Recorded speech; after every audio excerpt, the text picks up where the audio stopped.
For some reaction and a look at the markets heading into 2024, let's bring in BMO Wealth Management CIO Youngwoo Ma.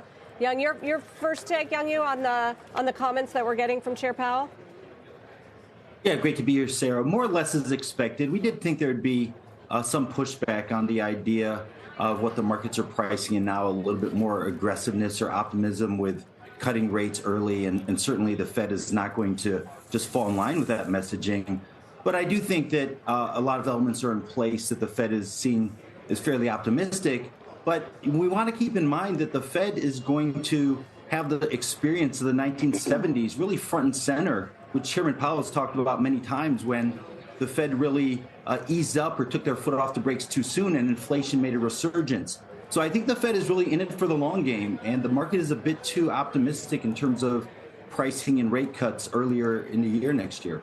Why do you think the market's too optimistic? Well, I think that's because happened many Powell times, is saying right? too soon to speculate on when to lower rates? That's well, never it's not stopped too the soon market to before. speculate, but we think the Fed will stick to these levels for quite some time, and it's probably more of a summer or perhaps second half story when rates start getting cut. But that said, let's take the big picture in mind. The trajectory is probably still more important than the actual timing. Whether it happens in the late spring, in the summer, as long as that trajectory is in place, as long as inflation keeps falling, and as long as growth stays stable, I think the markets are still in a good place here.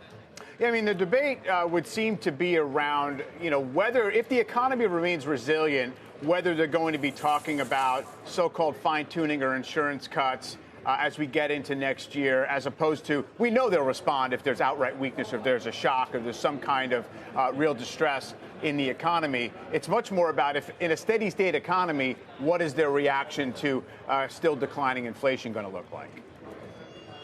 Yeah, I think that's a good point, and that's what we are expecting. And as was mentioned previously, a lot of factors are coming into place for the economy to look relatively stable, perhaps have some softness in the coming months. But what does the Fed do in the face of a stable economy? I think the answer is it probably keeps rates higher for longer to make sure inflation comes down to that 2% level before it starts getting sort of more eager about cutting rates. So we do think that the elements are in place for a stable economy going forward. We're expecting a soft landing, and that is the big question mark of how the Fed responds to that.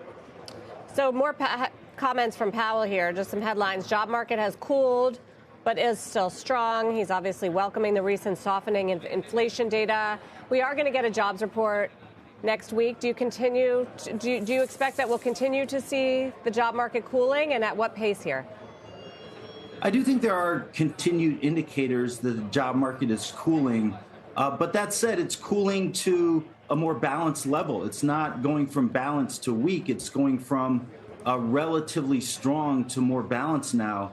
And I think the big data point that we're focusing on to sort of tip the scales, if that were to happen, are the weekly initial unemployment claims. If those start to spike up, then I think we could go from balanced to weak. But right now, those claims remain on a weekly basis at rock bottom levels. And so we expect the jobs report, to show some softness, but still kind of hang in there, probably create somewhere between 100, 150,000 jobs, which is more or less a steady state for the economy and for the labor market.